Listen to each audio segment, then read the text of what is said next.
అంటే కంటిన్యూగా కాకుండా ఈ వారం ఒక పాపం తెలియజేయబడింది, ఆ పాపాన్ని ఆయన రక్తంలో కడగబెట్టడానికి ఇష్టపడు, పశ్చాత్తాపడు, ఒప్పుకోలేకరా, దేవుణ్ణి ఆశ్రయించు. అట్టి కృపలను దేవుడు తీసుకొస్తున్నాడు. కాబట్టి మరణదూత ఏ ద్వారబంధం మీద అయితే ఆ గొర్రెపిల్ల రక్తం ఉందో ఆ ఇంటిని దాటుకుంటూ పోతాడు. అంటే దేవుడు మధ్యాకాశంలోకి వస్తే నువ్వు రక్షించబడి ఉంటే నువ్వు ఎత్తపడతావు, నువ్వు బలలో చేయి వేసి ఉంటే ఎత్తపడతావు, నీవు బాప్తిసం తీసుకుని ఉంటే ఎత్తపడతావు, నువ్వు మందిరానికి వచ్చి నీ పాపాన్ని ఒప్పుకున్న దాన్ని బట్టి, ఆయన రక్తం చేత కడగబడిన దాన్ని బట్టి, ఆయన రక్తం అనే మాట మనకు పాప విమోచన అనే మాట తెలుస్తుంది. కాబట్టి నాడు నిర్గమ కాండంలో ఉన్న ఇశ్రాయేలు ప్రజలు ఏ విధంగా విడిపించాడో దేవుడు, ఈ రోజుకి వాక్యం నిన్ను నన్ను కూడా విడిపించడానికి సిద్ధంగా. కాబట్టి రక్తము ఏ ద్వారబంధముల మీద ఉందో మరణదూత ఆ ఇంటిని దాటిపోతుంది. నీ హృదయంలో ఆయన రక్తం ప్రవహిస్తుందా? నీ శరీరంలో ఆయన రక్తం ప్రవహిస్తుందా? రక్త ప్రోక్షణ కిందకు వచ్చేవా? రక్తం చేత నీవు పాపములన్నీ కడగబట్టడానికి ఇష్టపడ్డావా? పాపిని ఒప్పుకున్నావా? ఇద్దరు ప్రార్థన చేస్తున్నారండి, పరిసయుడు, సుంకరి. ఈ ఇద్దరిలో ఎవరి ప్రార్థన ఆయన అంగీకరించాడు? సుంకరి. ఎందుకని? నేను పాపాత్ముడిని అని ఒప్పుకున్నాడు కాబట్టి ఆయన ప్రార్థన అంగీకరించబడింది. పరిసయుడే ఉన్నాడు, నాకు బైబిల్ ఉందండి, నేను మందిరానికి వస్తూ ఉంటానండి, నేను దశభాగాలు ఇస్తూ ఉంటాను, నేను ఎవరికి అపకారం చేయనండి, ఇవన్నీ చెప్పుకున్నాడు. మంచి కార్యాలన్నీ చెప్పుకున్నాడు. ఈ మంచి కార్యాలన్నీ కూడా ఉపయోగం లేదట. ఏం ఉపయోగం? ఎవరైతే తన పాపాన్ని ఒప్పుకుంటారో, ఆ పాపం కడగబట్టడానికి దేవుని కుమారుడైన యేసుక్రీస్తు వారి రక్తాన్ని కోరుకుంటారో వారికి మాత్రమే ప్రాయశ్చిత్తం, వారికి మాత్రమే పరలోకం, వారికి మాత్రమే నిత్యజీవం, వారికి మాత్రమే పరిశుద్ధత. కాబట్టి మూడో మాట, దేవుని యొక్క ఆ ప్రణాళికలో భాగం నాడు ఇశ్రాయేలీయులకి ఏముందో ఇప్పుడు మనకు కూడా ఉంది. మనం చాలాసార్లు సువార్త చెప్పేటప్పుడు వీధి సువార్తలో లేకపోతే వ్యాను సువార్తలో మనం చదువుతూ ఉంటాం. యోహాను రాసిన మొదటి పత్రిక మొదటి అధ్యాయం 7వ వచనం చదువుతాం.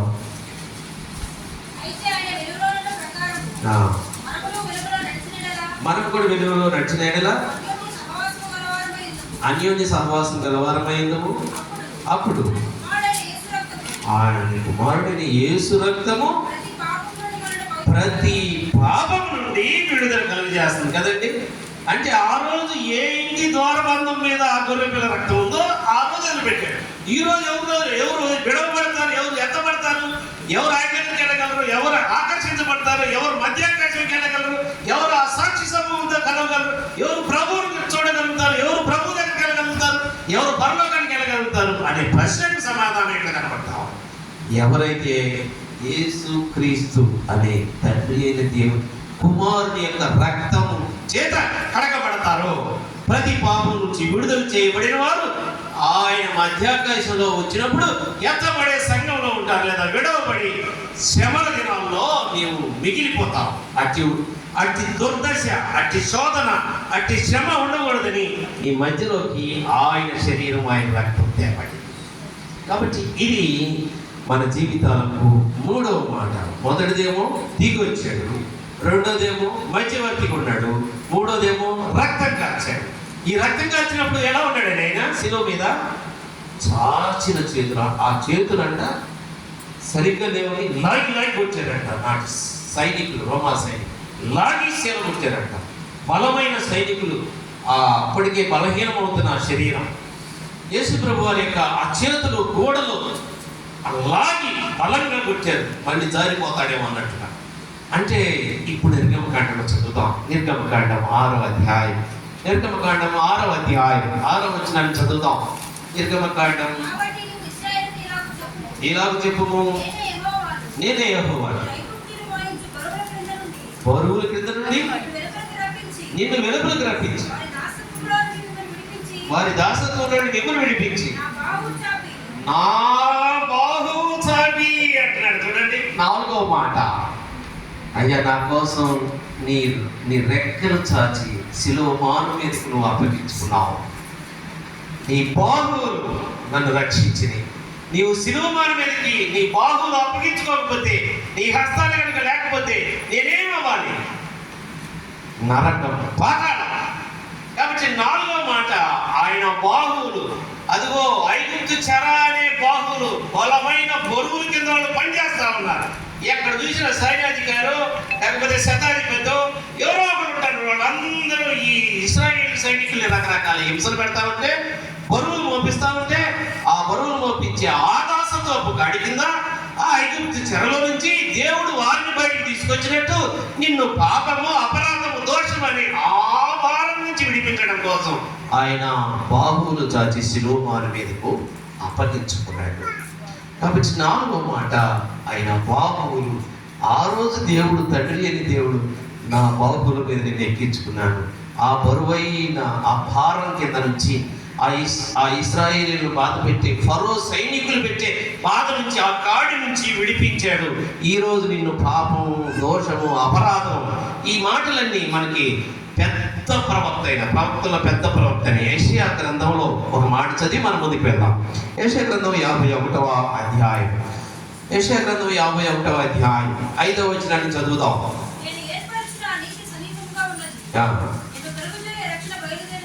రక్షణ బయలుదేరుచున్నది. ఇప్పుడంట ఎవరైతే ఆయన బాహువు కలుపుతారో, అయ్యా నీవు నా కోసం శిలువ మాను మీదకి ఎక్కావయ్యా అని ఎవరైతే నమ్ముతారో, ఆయనతో పాటు కూర్చొని సింహాసనం మీద 1000 ఏళ్ల పరిపాలన చేయిస్తాడు. ఆయనతో కలిసి సహించిన వారమైతే ఆయనతో కూడా ఏడుకొని చేస్తాం. కాబట్టి ఆయనతో పాటు మనం కూర్చొని సింహాసనం మీద, ఆయనకి ఎటువంటి బాధ్యత ఉందో, ఎటువంటి తండ్రి దగ్గర కుమారుడైన దేవునికి ఉందో అట్టి కుమారత్వం నీకు నాకు ఇచ్చాడు, అట్టి అధికారం ఇచ్చాడు. అందుకనే సాతాన్ని శీఘ్రముగా నీ కాళ్ళ కింద అణగదొక్కిస్తానని చెప్పాడు. కారణం ఏంటి? ఆ ప్రభువుని నమ్ముకోవడం వల్ల, ఆ ప్రభు బాహువుల మీద నీకు ఇచ్చాడు, ఆ అధికారాన్ని నీకు ఇచ్చాడు. మొదటి మాట, ఆయన దిగి వచ్చాడు, నా కోసం దిగి వచ్చిన నా దేవా నీకు స్తోత్రాలు. రెండో మాట, నాకు తండ్రి అయిన దేవునికి మధ్యవర్తిగా వచ్చేవయ్యా, నేను డైరెక్ట్ గా అక్కడికి పోలేను.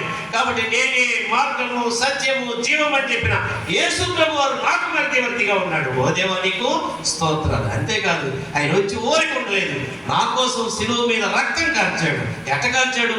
బాహువులు విరవబడ్డాయి. అట్ట బాగా, అంటే ఎముకలే విరవబడలేదు, బాహువులు బాగా లాగి ఆ శీలలకు వచ్చారంట. బలమైన మన పాప భారమంతా ఆ బాహువులు చాచి, ఆయన తండ్రి మీరేమి చేస్తున్నారు మీరెరుగురని శిలువమైన మాను మీద చేసిన ఆక్రందన, ఆ బాహువులో నుంచి వచ్చిన శక్తి ద్వారా నీవు ప్రతి పాపం నుంచి విడిపించబడతావు. ఇక చివరిగా ఒక మాట చదువుతాం. నిర్గమకాండం సేవించాలి, ఆచరించాలి అని పాత నిబంధన, కొత్త నిబంధన భాషార్థాలలో హెబ్రీ, గ్రీక్ భాషల ద్వారా అర్థం ఆచరించడం అంటే ఆయన బల్ల పండుగలో ఆచరణ ఉండాలి, అంటే దానిలో పాలు ఉండాలి, సేవించాలి. అంటే వాళ్ళు ఆ రోజు 14వ అధ్యాయం చదువుతాం. 14 కంటే ముందే దేవుడు ఈ విధంగా చేయబోతున్నాడని చెప్పాడు. 12వ అధ్యాయంలో రాసిపెట్టాడు. 14 జరిగింది. ఏమి జరిగింది? ఆ ప్రభు చేయి ఎత్తమనగా ఎత్తితే మోషే ఎర్ర సముద్రం చీలింది. అటు ఇటు గోడల్లాగా నీళ్లు ఆగిపోయినాయి. ఆరిన నేల మీద నడిచారు, అవతలకి వెళ్ళిపోయిన తర్వాత ఈ వచ్చి వెనకొచ్చి మీరు నా బిడ్డలు అవుతారు. కాబట్టి ఆయన శరీరం, ఆయన రక్తంలో పాల్గొనడం, దేవా నీకు స్తోత్రం, నిన్ను జ్ఞాపకం చేసుకుంటాను, నా కోసం నీవు శిలువ మీద ఎక్కావయ్యా. ఆ రోజు ఇశ్రాయేలీయులను నడిపించిన రీతిలోనే నన్ను కూడా నడిపించినందుకు ఓ దేవా నీకు స్తోత్రాలు అని చెప్పి కృతజ్ఞతాస్తుతులు చెల్లిస్తూ, ఇందుకు దేవునికి స్తోత్రం అనే మాట నీవు నిజంగా చెప్పగలవా? చెప్పగలిగితే వాళ్ళని సమీపించు. చిన్న ప్రార్థనతో ముగించుకుందాం. పరిశుద్ధుడు అయిన తండ్రి, ప్రేమ కలిగిన ఆయన, ద్వితీయోపదేశకాండం 24వ అధ్యాయంలో మీరు ఇశ్రాయేలీయుల ప్రజలను ఏ విధంగా మీరు బయటికి తీసుకొచ్చారు, మీరు విమోచించారు ఈ ప్రజలని మీరు చెప్పారు. ఆ మాట మీరు వచ్చి వెళ్ళిన తర్వాత కొత్త నిబంధన పుస్తకమైన రోమపత్రిక, ఓ దేవా నీకు స్తోత్రాలు చెబుతాం. నోటితో మనం పలుకుతాం. ఓ దేవా నీకు స్తోత్రాలు, ఓ దేవా నీకు స్తోత్రాలు, ఓ దేవా నీకు స్తోత్రాలు, నా కోసం దిగి వచ్చినందుకై స్తోత్రాలు, నా కోసం మధ్యవర్తిగా ఉన్నందుకై స్తోత్రాలు,